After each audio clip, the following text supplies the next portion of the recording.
एक special request मुझसे ये की गई है कि आज चूँकि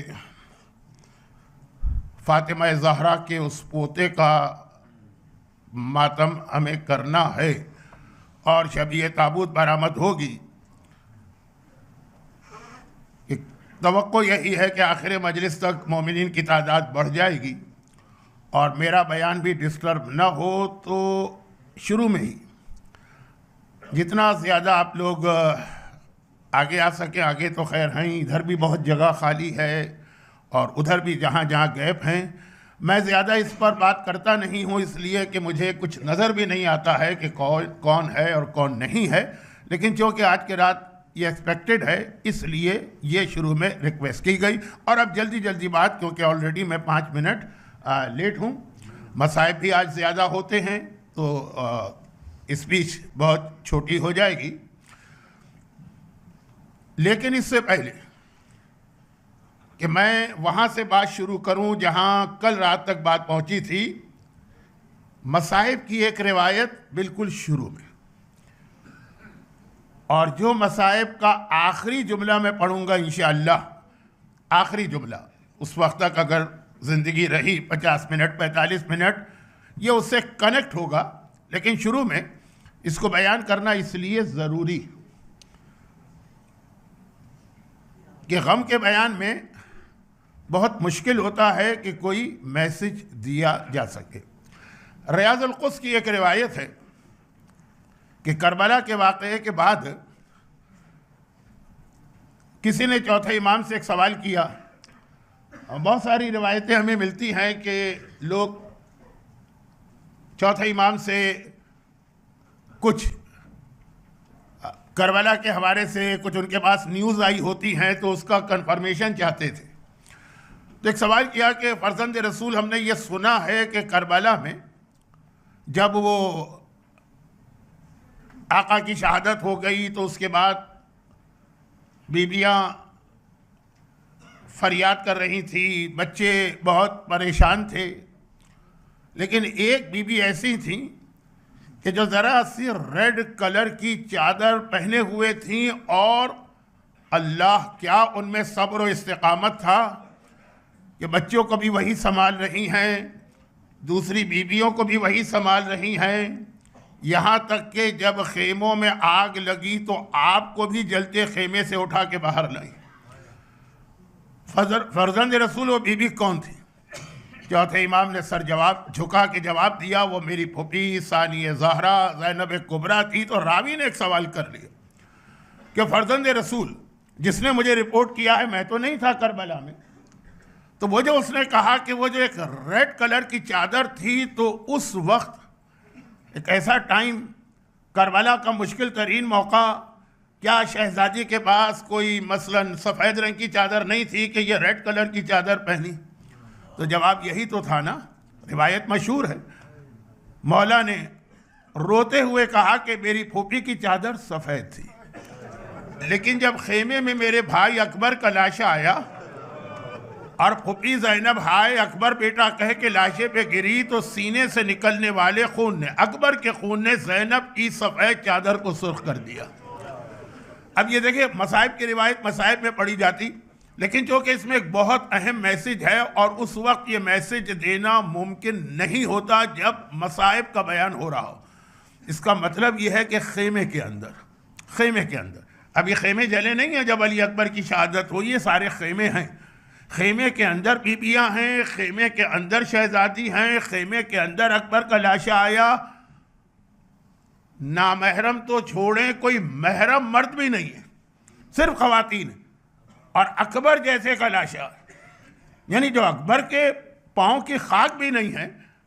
हमारे और आपके बेटे, अगर किसी माँ का 18 साल का बेटा मारा जाए तो वो कुछ अरसे के लिए, तो कुछ देर के लिए तो पागल हो जाती है, दिमाग काम नहीं करता, लेकिन उस लाशे पर भी जब ज़ैनब गिरी तो चादर नहीं उतारी, चादर पहन के अकबर का मातम कर रही। सफ़े अज़ा पे बैठने वाले, जहाँ जहाँ घर में उनकी बात मानी जाती, और जो मेरी आज के मजलिस का फ़िलहाल टॉपिक है मेरे जहन में, पता नहीं टाइम आखिर में मेरे हाथ से निकल जाए, और सफ़े अज़ा पे बैठने वालियाँ जो अपने हिजाब में इतनी प्रॉपर नहीं, अल्हम्दुलिल्लाह बहुत अच्छी बात है कि अज़ाखाने में, इमामबाड़े में, सेंटर में हिजाब में आती। इतना एहतराम तो वो आका हुसैन का और इस सफ़े अज़ा का कर रही है, लेकिन इसके बाहर अगर हिजाब में इतनी प्रॉपर नहीं है तो आज की रात वो रात है कि इसी सफ़े अज़ा पर बैठकर ज़ैनब को उनके लाल अकबर का पुरसा देते हुए ये वादा भी ज़ैनब से करना कि शहज़ादी इसके बाद जब तक हमारे लिए मुमकिन होगा हम अपने हिजाब के बारे में कोई कंप्रोमाइज़ नहीं करेंगे। और इतनी सी बात शुरू में मैंने इसलिए कही कि ये हिजाब के मौजू पे बहुत बातें होती हैं और शायद शब आशूर में इस पर मज़ीद बात करूं। अब आइए, जो इस्लाम एक कंप्लीट दिन है, 21st सेंचुरी छोड़ी 31st सेंचुरी के लिए भी, तो अब यही हिजाब का मसला देख लीजिए। हमें हिजाब की कई कैटेगरीज बताई गई।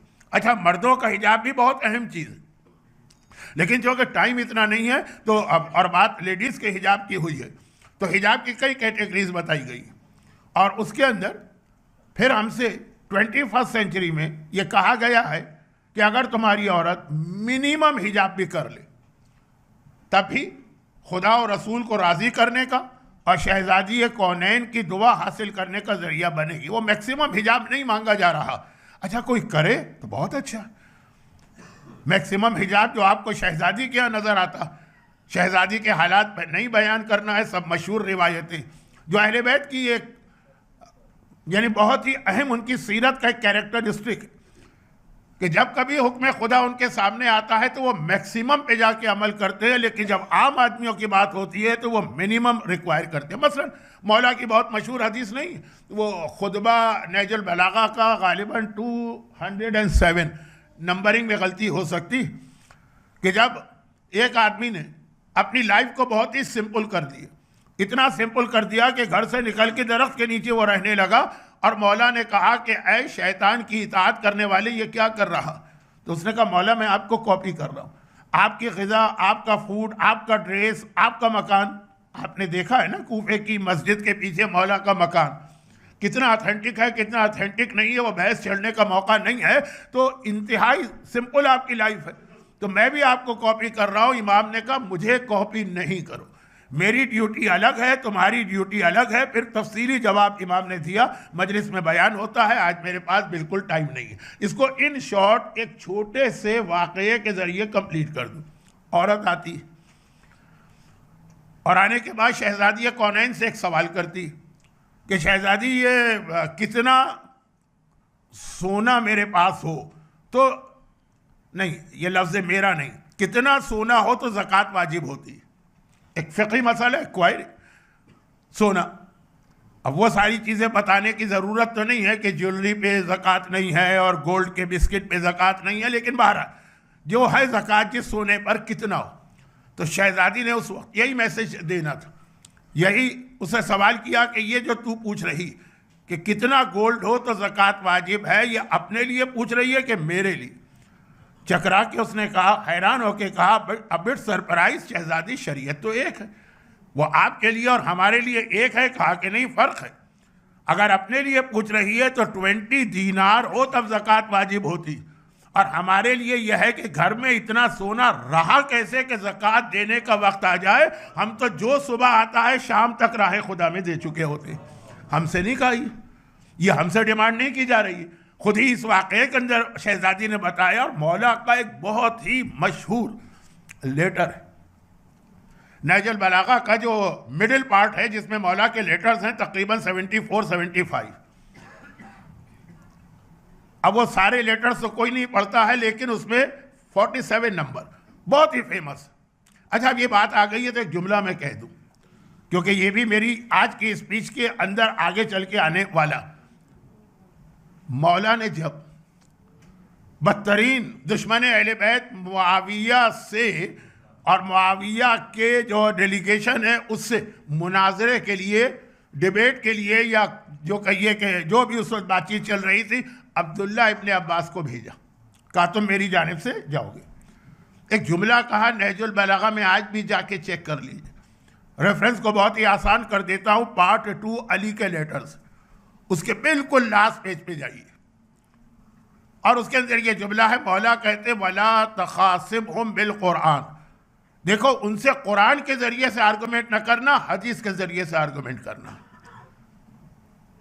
देखिए, आज हमारा वो माहौल बन रहा है कि जो वहाबियत ने नारा लगाया था कुरान, और वहाबियत ने नारा जो लगाया वो नया नहीं है, बिल्कुल शुरू में जब शहजादी का हक छीना गया वहाँ भी ये कहा गया कुरान नहीं, उससे भी पहले जब पैगंबर इस्लाम को कागज़ और कलम देने से इनकार किया गया तो यही कहकर कि कुरान हस्बुना किताबुल्लाह। आज आपको अपनी कौम में कितने ऐसे ऑरेटर और स्पीकर नजर आएंगे जो कहेंगे कि हम तो सिर्फ कुरान से बात करते हैं, और पब्लिक बहुत खुश होकर सुनती है कि देखो ये कुरान से बात कर रहा। मौला मना कर रहे हैं कि देखो कुरान से, जाके देख लीजिए नहजुल बलागा में। यहाँ तो मैं बाकायदा आप हजरात से ये डिमांड करूँगा कि चेक कीजिए कि मैंने सही आपको रेफरेंस दिया और नहजुल बलागा में ये है कि नहीं। कहा कि नहीं, कुरान नहीं, हदीस। इसलिए कि कुरान वो है कि उसकी आयतें कुछ इस अंदाज की हैं कि हर आदमी उसको ट्विस्ट करके अपने मतलब की बात निकाल लेता। चुनांचे इस वक्त हमारा एक बहुत बड़ा प्रॉब्लम यह है जो हमारे यंग स्पीकर आ रहे हैं, अब जब कुरान की बात कर रहे हैं तो पब्लिक बहुत इंप्रेस होती है कि देखो ये तो सिर्फ कुरान से बोल रहा है। और वो जो हमारे पुराने 70-75 साल के बूढ़े बुढ़े उर्दू ज़ाकिरीन आते हैं वो तो हदीसें पढ़ते हैं। अब एक जुमला कह दिया जाता है कि पता नहीं हदीस सही है कि गलत। तो अब हदीस सही है कि गलत है, यही तो मर्जे का काम है। ये मर्जियत का इंस्टीट्यूशन इसलिए इतना ताकतवर बनाया गया। कुरान में आप ये नहीं कहते कि जो इंटरप्रिटेशन कर रहा है पता नहीं सही है कि पता नहीं गलत। वहाँ तो बस उसने कुरान पढ़ा, अपनी मर्जी का ट्रांसलेशन किया, आपने बात मान ली। तो ये सिलसिला कहाँ से शुरू हुआ?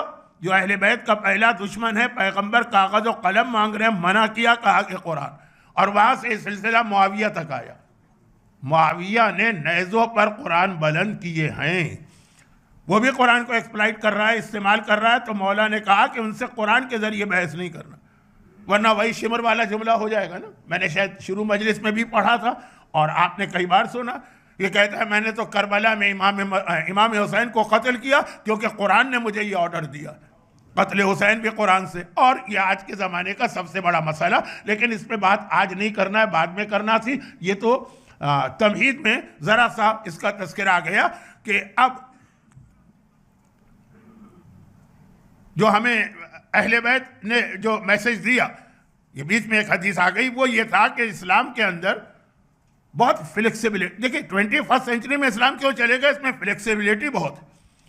ज़रूरत नहीं है कि क्रिश्चियनिटी में सेंट पॉल की तरह कोई आके हज़रत ईसा की पूरी शरीयत को कैंसिल करे। ऑलरेडी इस्लाम ने इतना फ्लेक्सिबल रखा। एक ही जुमला कह रहा हूँ क्योंकि आज की रात गम का बयान ज़्यादा है। एक ही जुमला कह रहा हूँ कि कुरान इस्लाम में जो मुस्तहबात और मकरूहात है ना, उसने दीन को बहुत ही आसान कर दिया। वाजिबात और हराम का सिस्टम बहुत कम है, इसलिए 21st सेंचुरी में अगर आप खाली वाजिबात और हराम को अपने सामने रखेंगे कोई प्रॉब्लम नहीं होगा। और जिसका दिल चाह रहा है इबादत का, तो मुस्तहबात और मकरूहात एक पूरा सिस्टम है। इससे ज़्यादा बात नहीं कर रहा। लेकिन अब जो मुझे बात करना है वो ये कि कुरान करीम की जिस आयत की, जो सूरह जुमा की आयत है, आप हर जुमे को तिलावत सुनते हैं। अब ये भी एक आज की दुनिया का तरीक़ाकार है कि आदमी को इतना बिजी कर दो कि अब आप जुमे की नमाज पढ़ने आते हैं, सूरह जुमा की तिलावत अक्सर वेस्टर्न कंट्रीज़ में ख़त्म करना पड़ी, इसलिए कि इतना टाइम नहीं होता है।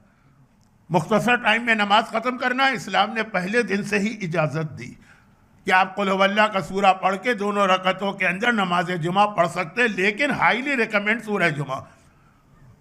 तो अब उसकी ये आयत, और जो कल की मैंने एक बात कही थी ना कि ये फुटबॉल मैच वगैरह, तो अब देखिए कि क्या ये दोनों चीज़ें मैच नहीं हो। कुरान कह रहा है जब वो लोग तिजारत को देखते हैं और लहवा और खेल तमाशों को, इन फजू इलैहा, तो दौड़ के वहाँ चले जाते। अच्छा, दौड़ के उधर जाते का मतलब क्या? उनके सामने दो ऑप्शन होते। एक तरफ मस्जिद नबवी में वो रसूल के पीछे नमाज पढ़ रहे हैं, स्टार्ट कर चुके हैं नमाज। अभी ऐसा नहीं है कि घर में बैठे हैं और अब उनको डिसीजन लेना कि मस्जिद में जाके नमाज पढ़ें या वो जो स्टेडियम है उसमें जाके मैच देखें। लहवा का लफ्ज़ कुरान में आया है जिसमें सारे एंटरटेनमेंट की चीज़ें आ जाती हैं, कुछ हलाल भी हैं, कुछ हराम भी हैं। लेकिन जो मैसेज है, जो एवरी जुमे को हर मोमिन को मिलना चाहिए। अब आजकल नहीं मिल पा रहा है टाइम की वजह से, वो अलग चीज़ है, लेकिन कुरान कह रहा है कि अब ये ऐसा नहीं है कि अभी अपने घर में बैठे, अभी घर से निकले नहीं, अभी सोचना है कि आ चुके हैं मस्जिद में, नमाज स्टार्ट हो चुकी है और नमाज पढ़ाने वाला भी अल्लाह का रसूल है, लेकिन इधर वहाँ मैच शुरू हुआ, इन फजू इलैहा, दौड़ के जाते हैं तरकू का कायमा, और तुझे अकेला छोड़ देते हैं। तू नमाज में खड़ा है, तरकू, तुझे छोड़ के चले जाते। फिर कुरान ने वो बात कही जो कल की मजलिस के शुरू में मैंने 3 हदीसें आपके सामने पढ़ी थी ना, मौला रेशम क्यों हराम है, इमाम का जवाब, ये प्योर गोल्ड हमको इजाज़त क्यों नहीं मिल रही है, इमाम का जवाब, और वो जो एक इबादत करने वाले को जन्नत का मोती मिल गया। अब ये कुरान ने कहा कुल मा इंदल्लाह खैरुम मिनल्लाह व मिनत तिजारत, हबीब कह दो इन लोगों से जो तुम्हें अल्लाह के पास से मिलने वाला है वो इस खेल तमाशे से भी बेहतर है और इस तिजारत से। अच्छा, अभी आयतें आप बहुत सुनते हैं, टाइम भी नहीं है और ज़रूरत भी नहीं है कि मैं आपका टाइम वेस्ट करूं। तो अब कुरान ने ये कहा ना कि एक सिस्टम वो कि जहां पर कभी तिजारत के जरिए और कभी खेल तमाशे के जरिए से लोगों को रसूल से हटाया जाएगा। कंप्लीट अगर आप देखेंगे, कंप्लीट, तो ये सिस्टम बनाया मुआविया ने। यजीद करबला के वाक़े का यकीनन सबसे बड़ा कैरेक्टर या विलन हमारे सामने है, जितना यजीद को बुरा कहें कम है, और हम आमाल आशूरा वगैरह के अंदर, लेकिन यजीद के बाप का रोल बहुत अहम है। यजीद आलम इस्लाम पर ज़बरदस्ती बाई फोर्स इम्पोज किया गया उसके बाप की वजह से। अब उसके हालात बयान करने का वक्त नहीं, लेकिन मैं मुख्तसर बता रहा हूँ कि ये जो उसकी प्लानिंग और पॉलिटिक्स थी, आज की दुनिया भी उसी को फॉलो कर रही है। उसके अंदर ये 3-4 बातें बहुत अहम थी। जैसे आज की दुनिया, अभी मुझसे पहले जो इंग्लिश स्पीच हो रही थी उइस हुसैन, और आप हजरात से एक रिक्वेस्ट की जा रही थी, आज का ज़माना, अच्छा मुझे इंग्लिश ज़्यादा समझ में नहीं आती है इसलिए मैं उतना तो नहीं समझ पाया, लेकिन चूँकि इस कैंपेन को मैं जानता हूँ, वैसे ही हमारे शहरों में भी ये होती है, इसलिए इसका बैकग्राउंड मुझे पता है। मैं स्पीच समझा हूँ कि न समझा हूँ, लेकिन ये मुझे मालूम कि आज की दुनिया सोशल मीडिया की दुनिया, और वही हमारे बच्चे, और बच्चे तो बच्चे बड़े भी उसी चीज़ पे यकीन रखते हैं, बिलीव करते हैं जो उनको सोशल मीडिया के थ्रू आती। खैर, अब ये भी बहुत कॉमन बात है, इसको पर बात करना बेकार। सोशल मीडिया का प्रॉपर इस्तेमाल या यूजेज मुआविया ने किया था। मुआविया ने एक ऐसा एटमॉस्फेयर बना दिया था और एक पूरे आलम इस्लाम में एक ऐसा माहौल बना दिया था कि साहिबान ईमान के लिए जो रसूलुल्लाह का ज़माना देखे हैं, क्योंकि मुआविया का ज़माना और रसूलुल्लाह का ज़माना उसमें बहुत ज़्यादा फ़र्क नहीं देखे हुए, उनके लिए अपनी फैमिली और अपने बच्चों के ईमान को बचाना मुश्किल हो रहा था, और उसका ख़ास टारगेट था मोमिनीन के बच्चे, ख़ास उसका टारगेट था। जैसा मैंने खुद किसी एक वेस्टर्न कंट्री के एजुकेशन मिनिस्टर का, जो औरत थी, ये बयान सुना था कि जब लोगों ने कहा कि ये इतने लोगों को आप बुला रहे हैं, इमिग्रेशन दे रहे हैं, तो ये तो वही अपना कल्चर, अपना सिस्टम लेके आ रहे हैं और हमारे लिए प्रॉब्लम। उन्होंने कहा हमारा फोकस ये है ही नहीं, इनको करने तो जो कर रहे हैं, कितने साल करेंगे, 20 साल, 30 साल, 40 साल, हमारा मेन टारगेट इनके, यानी ओपनली कहा, ऐसा भी नहीं टारगेट का लफ्ज़ तो इस्तेमाल नहीं किया, लेकिन हमारा मेन टारगेट इनके बच्चे, उनको हम इस तरह बनाएंगे कि जब वो बड़े होंगे तो बिल्कुल हमारे सिस्टम में उसी तरीके से वो एब्जॉर्ब हो चुके होंगे जिस तरह से तुम लोग हो जो एतराज़ कर रहे थे।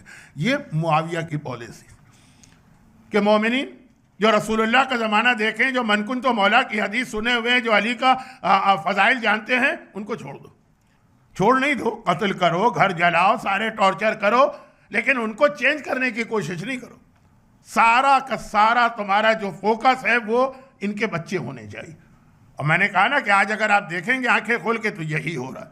अब ज़रा सोचिए, एक मोमिन, हालत यह है कि इतना सख्त मुआविया के ज़माने में सिस्टम, स्पाइस सिस्टम, सद्दाम के बारे में कहा जाता है, सद्दाम ने किससे इंस्पायरेशन लिया? मुआविया से लिया। ये जितने लोग भी हैं, जितने जालिम दुश्मनान अहले बैत आपको आज के दौर में नज़र आते हैं, ये सब के सब वही मुआविया की पॉलिटिक्स को पढ़कर, और खाली पढ़ा नहीं है, बाकायदा। एक जुमला मैं अक्सर आशूर के दिन कहता हूँ, आज नहीं कह रहा हूँ क्योंकि आज टाइम कम है। कि ये लोग हम और आप जिस तरह आका हुसैन के लिए कहते हैं ना फया लैतनी कुन्तो माकू, ये लोग यजीद और मुआविया को देख के कहते थे सद्दाम जैसे फया लैतनी कुन्तो माकू, काश हम तुम्हारे साथ होते। बल्कि वाकयात भी हैं, वो जो इमाम ज़माना ने उस आदमी की हेल्प की थी और कहा था कि अगर कभी तुमसे कोई कहे कि ये ज़ख्म कहाँ लगा, कहना सिफ़ीन में लगा। 600 साल बाद का वाकया, बहुत मशहूर है।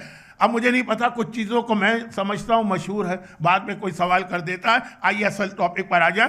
तो मुआविया ने एक तरफ बड़ों के लिए इतना मुश्किल कर दिया, भाई उसको सारा काम बच्चों पे करना, मोमिनीन कराम के बच्चे, लेकिन इसके लिए ज़रूरी है कि उनके कनेक्शन को काटा जाए उनके पेरेंट्स से।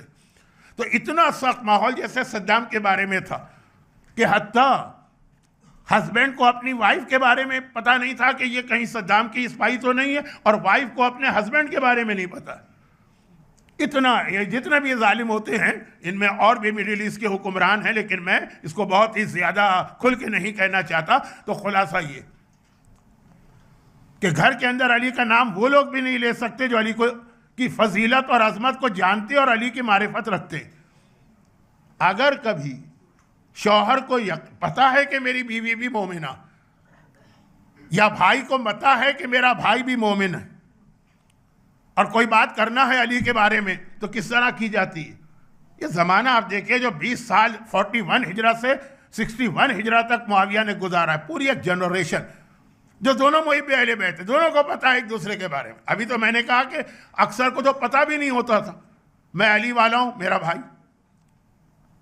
अब आप जाके देखिए तो उमर साद का अपना भाई हाशिम मिरकाल मौला का कितना मुहिब था, अली के नाम पे उसने जान दे के शहादत कबूल की, हाशिम मिरकाल। तो अब ये था कि हर फैमिली के अंदर ये था, लेकिन जहाँ दोनों को पता है कि हम दोनों भाई भाई, बाप बेटा, शौहर बीवी, वहाँ भी अगर अली का जिक्र करना होता था तो पहले तो घर के सारे दरवाजे और विंडोज़ जो है ना वो लॉक किए जाते थे, घर में से सबको निकाला जाता था, एटलीस्ट उस कमरे से।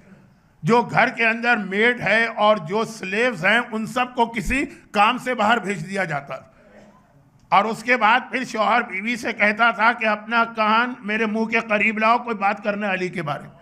और फिर भी अली का नाम लेने की हिम्मत नहीं हो रही है, कहते हैं अबू ज़ैनब। मेरे मौला का ये टाइटल अबू ज़ैनब शियों के दरमियान एक कोड वर्ड बन के रह गया था।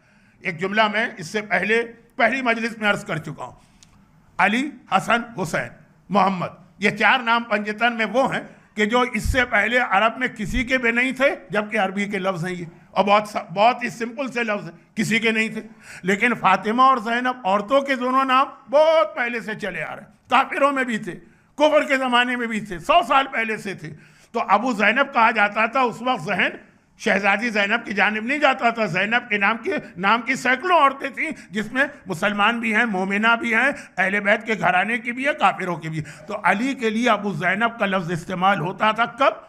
पूरा घर बंद है, सबको बाहर निकाल दिया गया है, गुलाम और कनीज़ों को छुट्टी दे दी गई है, पर्दे कर्टन डाल दिए गए हैं दरवाजे और खिड़की पर, घर में कोई नहीं है, शौहर बीवी के कान के करीब मुँह ले जाके कोई बात कहना चाह रहा है, वहाँ भी अली का नाम नहीं आ रहा है बल्कि अबू ज़ैनब। अब समझ में आ रहा कि पैगंबर ने कुछ एक स्टाइल की 3 हदीसें क्यों इरशाद फरमाई। पैगंबर वही जो मेरा असल मौजू है, 21st सेंचुरी क्या, 31st सेंचुरी क्या, 41st सेंचुरी तक को देख के ये सारे इरशादात हमारे सामने पेश कर रहे हैं। कौन सी हदीस? बहुत ही मशहूर हदीस है, सुन लीजिए, ये भी ज़रूरी है, बहुत ज़रूरी है, करबला का तो मकसद ही यही था। और वो ये है कि एक दिन पैगंबर के घर में मौला बैठे थे, घर से मतलब क्या, वो छोटे छोटे से हुजरे होते थे, पैगंबर का हुजरा, और उनकी एक वाइफ हज़रत आयशा भी आई हुई है, और पैगंबर के एक सहाबी यानी हज़रत आयशा के वालिद हज़रत अबू बकर भी आए हुए हैं, और मौला भी बैठे हुए।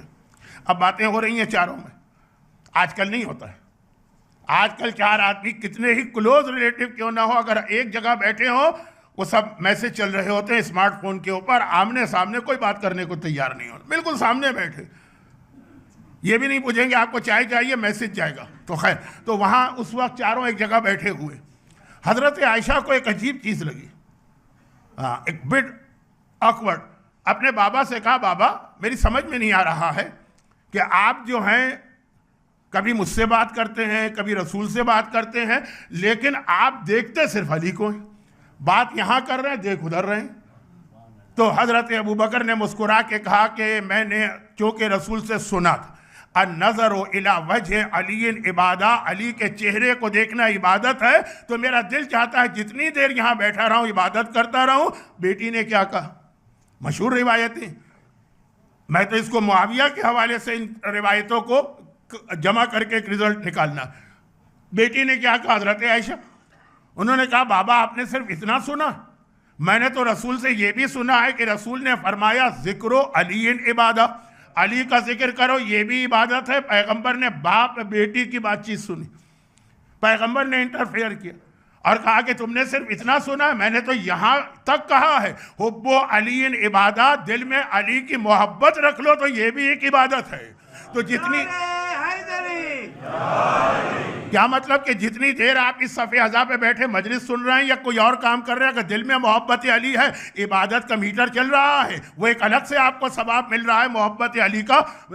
लेकिन जब ये तीनों हदीसें हमने पढ़ी और साथ में मुआविया का ज़माना देखा, मुआविया से लेके सद्दाम, लेकिन मैं स्टार्ट वहाँ से कर रहा हूँ, तो ज़माना देखा, अब समझ में आया कि अगर पैगंबर सिर्फ इतना फरमाते कि अली के चेहरे को देखना इबादत है, तो क्या हम और आप कंप्लेन नहीं करते कि या रसूल अल्लाह आप तो 21st और 31st और 41st सेंचुरी के भी रसूल हैं, तो इबादत खाली उन लोगों को दे के जा रहे हैं जो 41 हिजरा तक, अली के ज़माने तक थे, 40 हिजरा तक।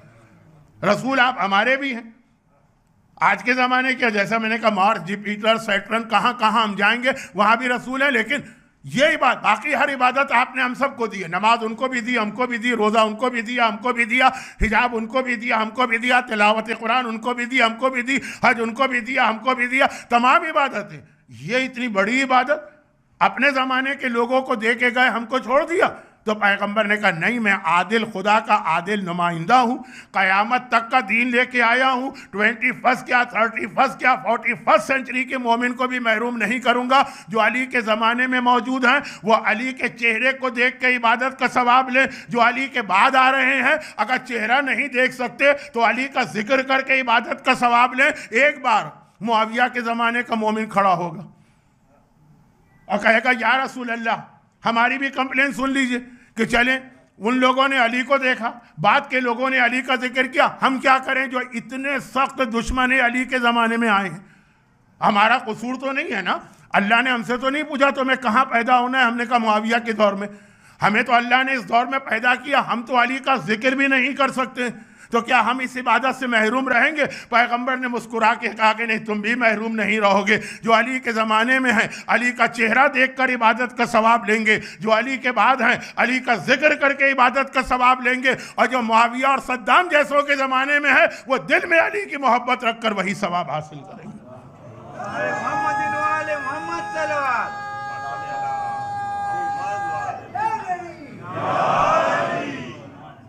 तो अब ये जो 3 हदीसें बहुत मशहूर फजाइल की हैं, लेकिन इसके अंदर पूरी इस्लामिक हिस्ट्री आ गई।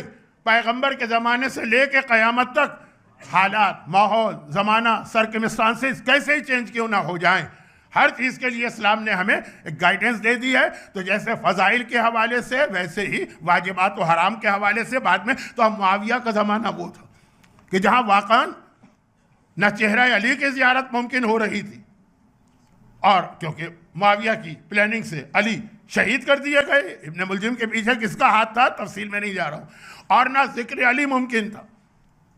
लेकिन इसके बाद ये तो कर दिया उसने उन लोगों के लिए जो अली का ज़माना देखे हुए। भाई मैंने कहा कि मुआविया का में तो के पीरियड में तो वो लोग भी थे जिन्होंने रसूल खुदा का ज़माना देखा था, लेकिन एटलीस्ट अली का ज़माना देखे हुए तो सब लोग थे। 40 हिजरा में अली की शहादत हुई है, इस वक्त मुआविया हुकूमत कर रहा है शाम में, और फिर 40 से लेके 60 तक तो सारे आलम इस्लाम में। तो अली का ज़माना देखे हुए समझदार हैं, मैच्योर हैं, बड़े हैं आपकी तरह से, यानी सीनियर, वो तो जानते हैं उनके लिए नाम अली इतना मुश्किल है, और उसका सारा फोकस है बच्चों पर, इनको किस तरह बहका। अब ज़रा देखिए वक्त कम रह गया है, मैं जल्दी जल्दी बात करता हूँ। मुआविया के अहकामात आ गए, ऑर्डर्स आ गए, हर नमाज के, हर नहीं ईशा की नमाज के अंदर कुनूत पढ़ा जाएगा, उसमें अली का नाम लेकर अली पर नऊज़ु बिल्लाह लानत की जाएगी, वो लफ्ज़ आएगा। हर जुमे की तकरीर में, हर जुमे के खुतबे में इख्तिताम होगा, जब जो खुतबा जब ख़त्म हो रहा होता, खुतबा ख़त्म हो रहा होगा तो इख्तिताम होगा अली का नाम लेकर, अली और औलाद अली पर। अब ये लफ्ज़ मेरी ज़बान पे नहीं आता है, लेकिन क्या करूं, ये मज़ालिम न बताए जाएं तो हमें जो मैसेज देना है वो कैसे पहुंचे, अली पे लानत की जाएगी। और फिर दो उसने ऐसे काम किए जो बज़ाहिर बेनिफिट के काम है बच्चों के लिए। मेरा अंदाज़ा है कि इंग्लैंड में भी कोई ऐसा सिस्टम होगा कि चाइल्ड बेनिफिट पेरेंट्स को मिलता होगा, या पूरे वेस्ट में जो एजुकेशन सिस्टम है जहाँ पे एजुकेशन फ्री होती है एक सर्टेन स्टेज तक। ये मुआविया ने सिलसिला शुरू किया था। मुआविया ने उसने क्या किया, पहले काम उसने ये किया कि हर घर में जहाँ कोई बच्चा पैदा होता है, थोड़ा बड़ा होता है, टॉय, खिलौना। अच्छा, पुराने ज़माने के अंदर ये टॉय की इतनी बड़ी इंडस्ट्री तो थी नहीं, ये गेम्स वेम्स तो नहीं थे।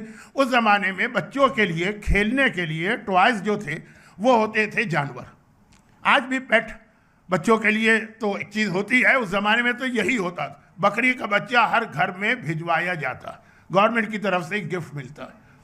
तुम्हारे यहाँ बच्चा पैदा हुआ, तो अब ये बच्चा जब थोड़ा बड़ा होगा, इससे छोटे बच्चे हैं ना, वो बिल्ली के बच्चे से इससे अच्छा टाइम वेस्ट हो रहा है, तो एक बकरी का बच्चा भिजवाया जाएगा। जब ये बकरी का बच्चा थोड़ा बड़ा हो जाएगा और ये हमारा बच्चा जो है, इंसान का बच्चा हो, बकरी का नहीं, वो हो गया 4-5 साल का या उससे थोड़ा छोटा, बहुत ज़्यादा वो अटैच हो गया, वो रात को सोएगा, पेरेंट्स को हुक्म है कि रात को इस बकरी के बच्चे को ज़बह कर देना, इसकी गर्दन काट देना और इसको इसी तरह रहने देना। बच्चे का नेचर है, जब सुबह उठता है ना तो जो उसकी फेवरेट चीज़ होती है दौड़ के जाता है। अब आजकल के बच्चे मैंने देखा है, कौन से बच्चे 1-1 साल के बच्चे वो स्मार्टफोन की तरफ दौड़ के जाते हैं, गेम शुरू कर देते हैं। इतने से बच्चे, इतने मुन्ने से बच्चे हैं, लेकिन वो सिस्टम लेकिन आया कहाँ से, मुआविया से। वो बच्चा उठा सुबह के वक्त, अभी इस पर नमाज रोज़ा तो कुछ है नहीं ना, दौड़ के गया बकरी के बच्चे से खेलने, देखा वो तो बकरी का बच्चा मरा पड़ा, खाली मरा नहीं है, गर्दन कटी है, खून बह रहा। घबरा के वालिदैन से कहा ये क्या, रोने लगा। बाप को ऑर्डर है, माँ को ऑर्डर है, उससे कह दो कि रात को अली आए थे और तुम्हारे इस खिलौने को तोड़ के गए। अब आप अपने दिमाग से मत सोचिए।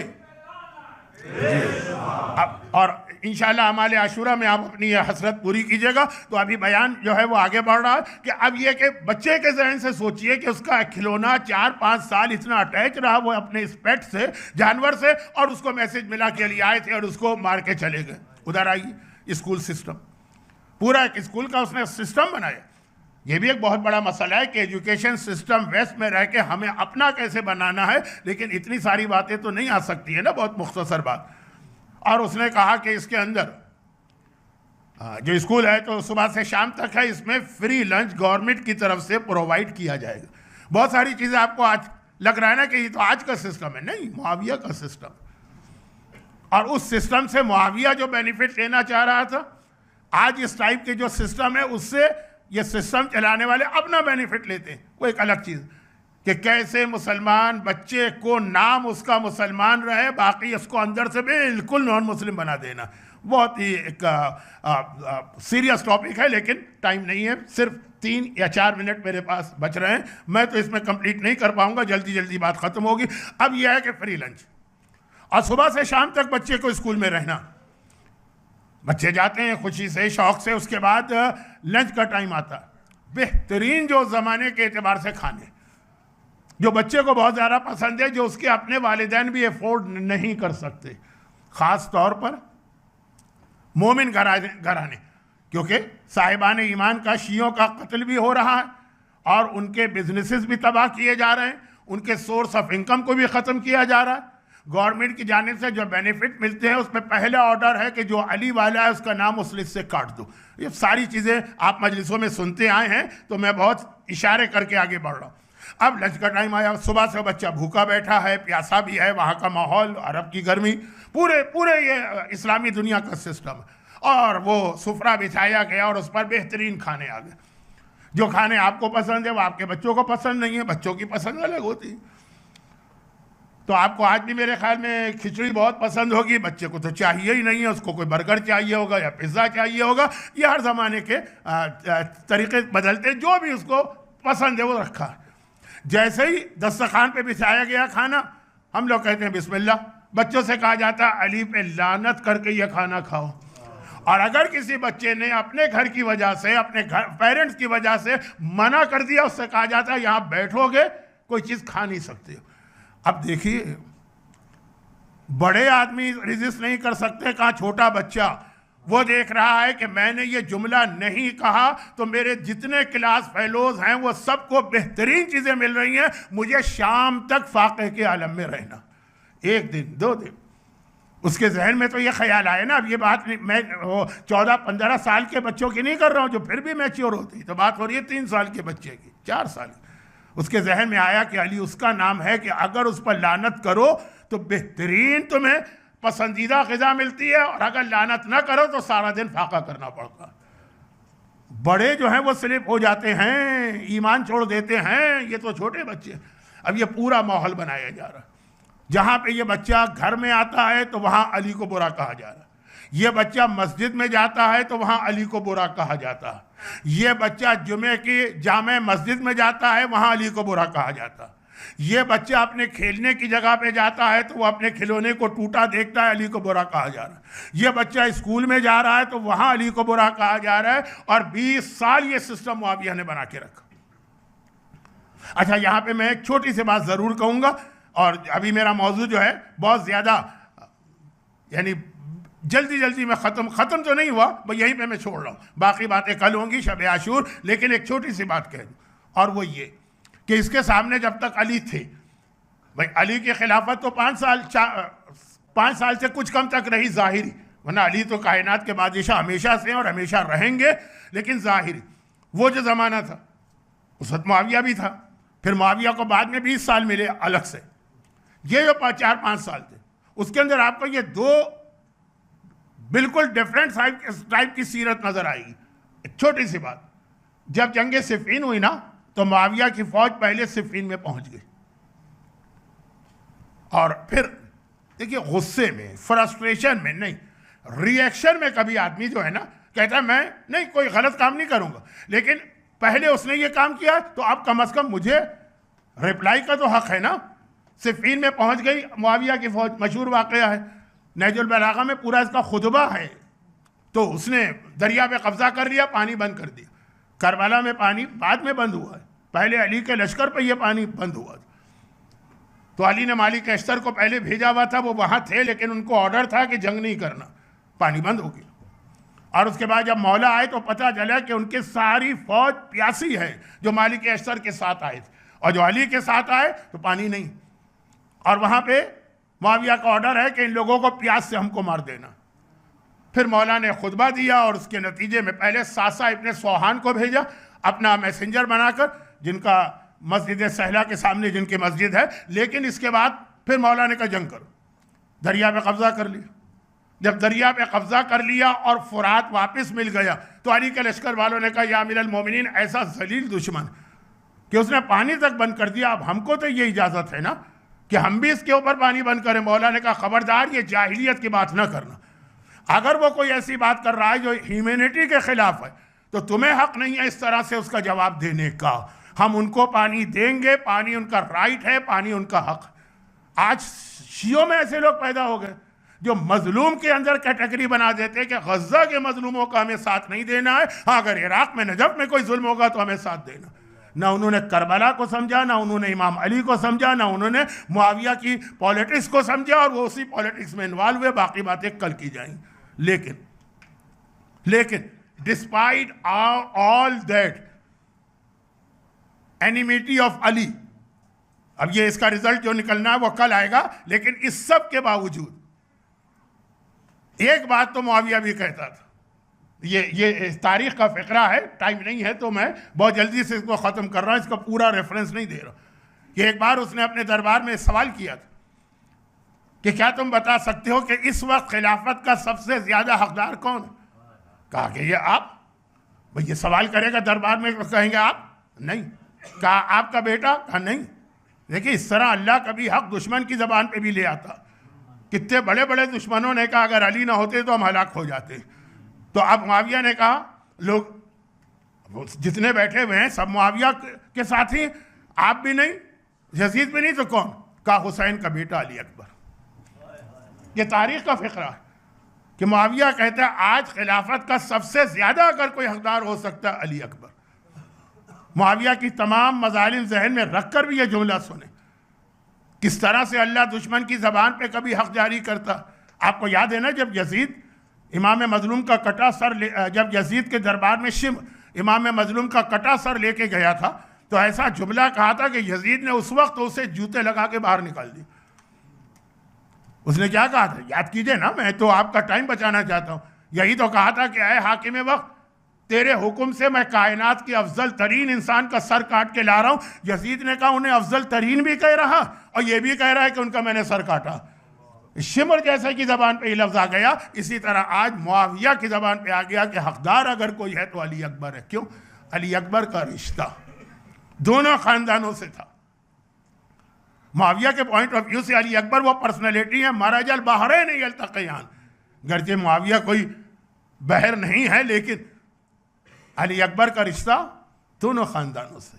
बाप की तरफ से देखिए तो हुसैन के बेटे हैं, हैदर कर्रार के पोते। अब माँ की तरफ से देखिए तो अबू सुफियान के नवासे हैं, मुआविया के भांजे।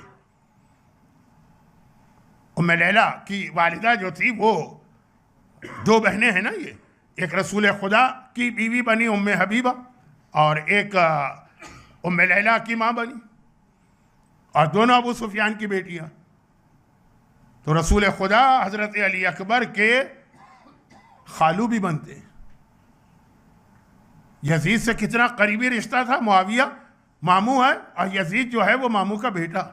और यजीद के पॉइंट ऑफ व्यू से देखिए तो लैला जो है उसकी फूफी की बेटी।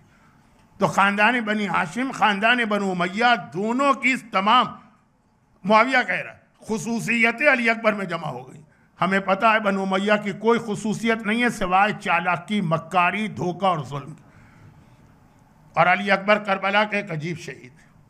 देखिए करबला में 18 जवानाने बनी हाशिम शहीद हुए, मगर आका हुसैन ने जिस तरह से अली अकबर की मैदान में भेजने से लेके शहादत तक जो रिएक्शन दिखाया वो करबला के किसी और शहीद के हवाले से नहीं। ये कंट्रोवर्सी तो है ना, करबला में बनी हाशिम में सबसे पहले कौन शहीद हुआ।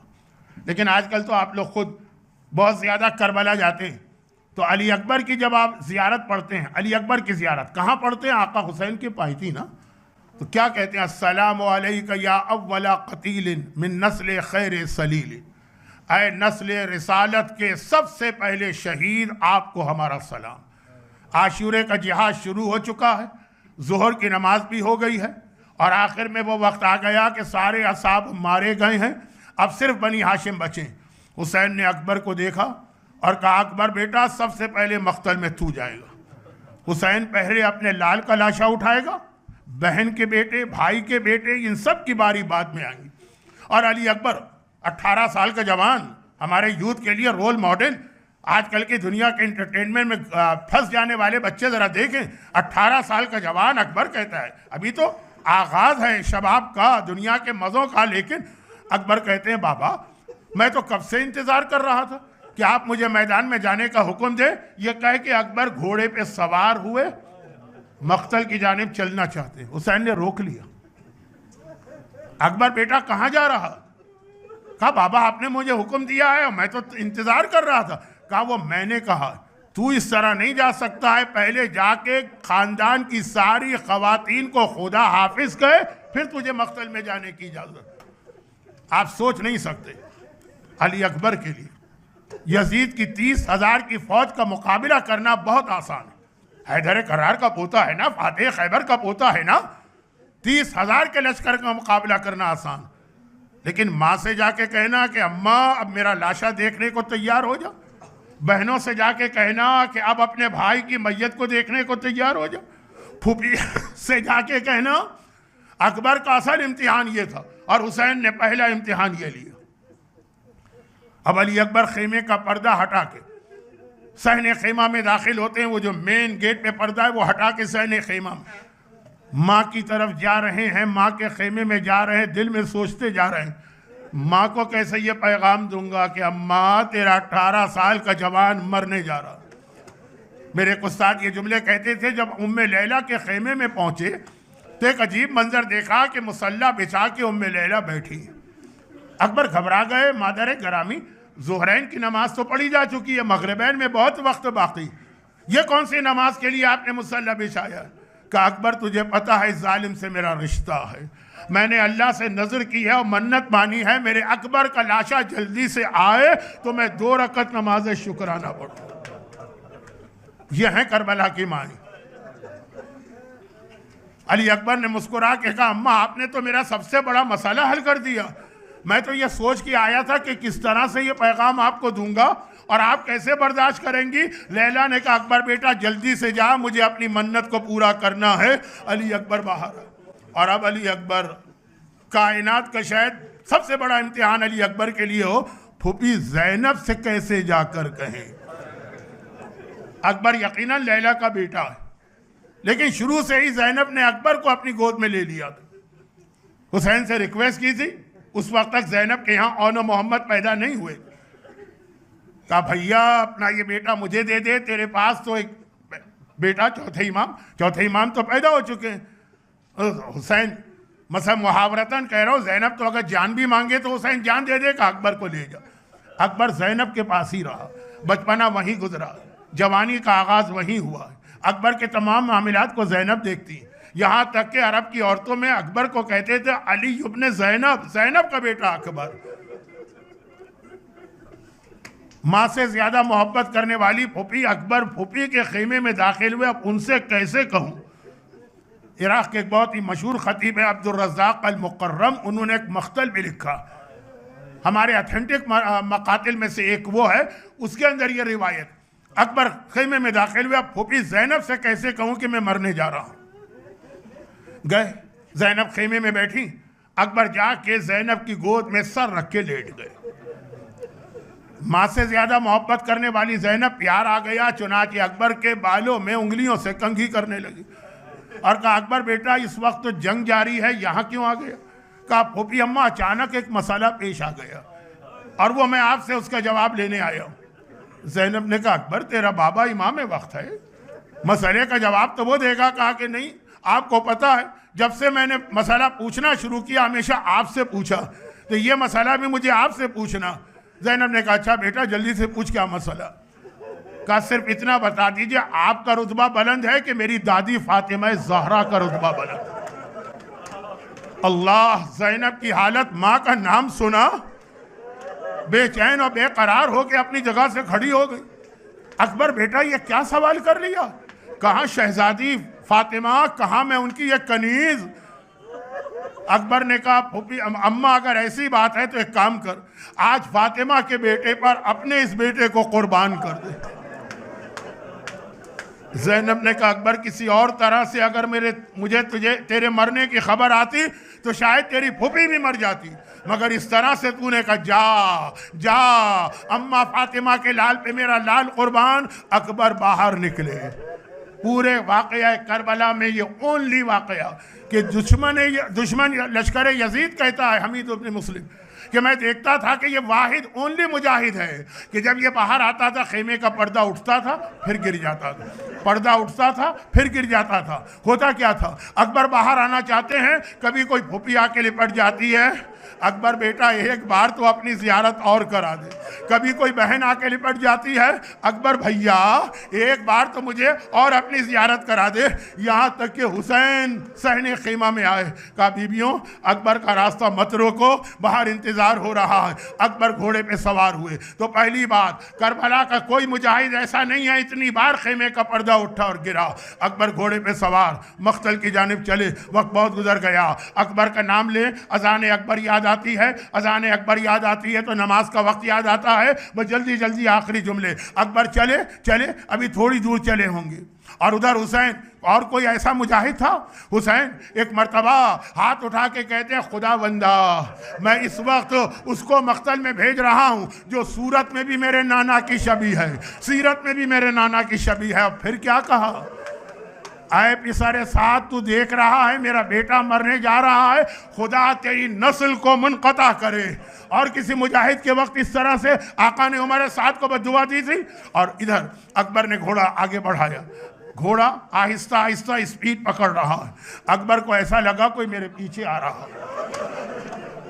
अरे मुड़ के देखा तो क्या देखा, मेरा बूढ़ा बाबा पैदल है, बुढ़ापा है, पैदल है, और मेरे घोड़े के पीछे पीछे इस तरह चल रहे कि जैसे जैसे घोड़े की स्पीड बढ़ रही है हुसैन अपनी स्पीड बढ़ा रहे। अकबर ने जल्दी से घोड़ा रोका, एक मर्तबा हाथ जोड़े, कहा बाबा ये आप क्या कर रहे हैं इस तरह मेरी सवारी के पीछे? ये जुमला भी कभी सुना आपने? हुसैन ने कहा, अकबर तेरा कोई जवान बेटा नहीं है, इसलिए तुझे नहीं पता तेरे बूढ़े बाप के दिल पे क्या गुजर रही है। अकबर ने हाथ जोड़ के कहा, लेकिन बाबा अगर इस तरह आप आए तो मैं तो मख्तल में न जा सकूंगा। हुसैन ने कहा, अच्छा जा, मैंने तुझे खुदा हाफिज कहा, वो बहुत जल्दी बात खत्म करना है, अब ये सुन लीजिए, सुन लीजिए। अकबर घोड़े पे सवार होके चले, हुसैन करीब में एक टीले तिल्ले पे जाके बैठ गए। ज़ैनब दर खेमा पर पर्दा पकड़ के खड़ी हो गई और उधर उम्मे लैला अपने मुसल्ले पे खड़ी हो गई। अब मंजर क्या बना, अकबर दुश्मन का मुकाबला कर रहे, अकबर की निगाहें फौज पर हैं, हुसैन की निगाहें अकबर पर हैं, ज़ैनब की निगाहें हुसैन पर हैं, लैला की निगाहें ज़ैनब पर हैं। फातेह खैबर के पोते का जिहाद मुकम्मल हुआ। अकबर घोड़े से ज़मीन करबला पे गिरे, हुसैन टीले से गिरे, ज़ैनब दर खेमा गिरी, उम्मे लैला शुक्र के सिजदे में गिरी। शुक्र अल्लाह, मेरी कमाई काम आ गई। मेरा मौला गिरा, मेरा मौला संभला, मेरा मौला उठा, मेरा मौला चला जहाज मकाम अली अकबर है। मगर क्या कहा, उदऊनी या बुनैया, बेटा मुझे पुकार, इस वक्त तेरे बाबा को कुछ नजर नहीं आ रहा। कुछ देर के लिए हुसैन की बीनाई चली गई और अकबर ने कहा, इलैया इलैया, बाबा इधर आइए। हुसैन आवाज़ सुन के चले, अकबर के करीब पहुँचे। अकबर को बाद में देखा, एक मर्तबा सीने से निकलने वाला खून पहले नजर आ गया। खुदा किसी बूढ़े बाप को जवान बेटे की ये हालत न दिखाए। वह ख़त्म कर दी मैंने मजलिस। एक बार हुसैन ने अकबर की गर्दन के नीचे एक हाथ रखा, एक हाथ अकबर के पैरों के नीचे रखा। अकबर को उठा के ले जाना चाहते हैं ना खेमे तक, लेकिन अल्लाह मेरा ये बूढ़ा इमाम, जवान उठाया न गया, थोड़ा सा उठाया फिर ज़मीन पे रख दिया। 3 बार हुसैन जैसे ताकतवर शुजा ने कोशिश की। कहा, अकबर बेटा तुम भी तो अपने बाप की मदद करो। अकबर ने कहा, बाबा मैं क्या मदद करूं? कहा, जो तुमने दोनों हाथ सीने पे रखे हैं ना, ये हाथ मेरी गर्दन में डाल दो। अकबर ने एक हाथ सीने से हटाया, हुसैन की गर्दन में डाला। हुसैन ने कहा, बेटा ये दूसरा हाथ भी तो हटाओ। कहा, बाबा ये कलेजे से हटाना नहीं चाहता। भाई इतना सुनना है। हुसैन 2 कदम पीछे आ गए। अकबर ये तूने क्या कह दिया? क्या तुझे नहीं पता तेरा बाप कितना साबिर है? ये हाथ भी सीने से हटा। बाप का हुक्म आ गया। अकबर ने दूसरा हाथ सीने से हटाया। अरे बर्छी का टूटा हुआ फाल सीना अकबर में पेवस्त है। हुसैन ने कहा, अकबर बस इतनी सी बात, इतनी सी बात? ये कह के मेरा मौला अकबर के सीने के करीब इस तरह बैठ गया जैसे आप नमाज के तशहुद में बैठते हैं, और एक बार बर्छी के फल को पकड़ा। मेरा दिल चाहता है आवाज़ दूं, या रसूल अल्लाह ज़रा जल्दी से करबला में आइए, मगर अकेले नहीं आइएगा, खलील खुदा इब्राहिम को लेके आइएगा। ऐ इब्राहिम देख, ये करबला का इस्माइल है, बूढ़े बाप की आंखों में पट्टी नहीं है, हाथों में राशा नहीं है। और इधर हुसैन ने बर्छी के फल पे हाथ रखा। मेरा दिल कहता कि एक बार पलट के नजब को तो देखा होगा और कहा होगा, या अली मदद। बाबा आज अपने हुसैन की मदद को आइए, जवान के सीने से बर्छी निकालना है। एक बार हुसैन ने बर्छी को निकालना चाहा, बर्छी हिली। बर्छी अकबर के कलेजे में है, कलेजा हिला। कलेजा हिलना है, अकबर का जिस्म हिला। जिस्म का हिलना है, ज़मीन करबला हिली, खेमे हिले, पर्दे हिले। ज़ैनब की आवाज़ आई, भैया बहन तेरी मदद को आ रही है। हुसैन ने अकबर का लाशा छोड़ दिया। ज़ैनब खेमे से बाहर ना आना, तेरे पर्दे पे मेरा अकबर कुर्बान। और मौला थोड़ी देर बाद शाम गरीब आई, खेमे जले, ज़ैनब की चादर छिनी। ज़ैनब ने कहा वाह अकबरा, अरे हुसैन अकबर का लाशा ले जा रहे हैं, यहाँ ताबूत आ रहा है, जल्दी से खड़े हो जाइए, शबी अली अकबर की ज़ियारत।